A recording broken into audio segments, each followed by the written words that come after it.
Teddy è un ragazzo di 19 anni che adesso fa il cantante, fa il cantautore.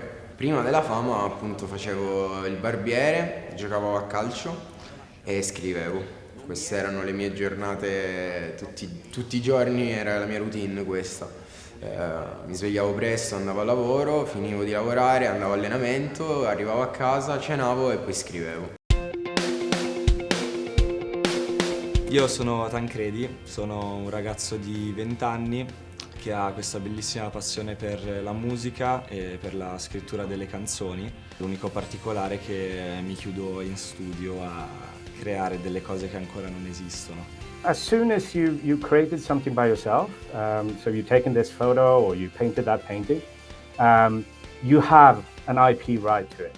I mean, obviously, it's also, I mean, if you do it at home, it's hard to show that to people that you have created this. So, I mean, if we're talking about use of your creative works online or wherever it might be, you obviously have to prove that you were the first one to do it. So normally, yes, you should require the producers or the collective management organization responsible for music in your country, you should require them the prior authorization to use that music, even if it's for non-commercial purposes.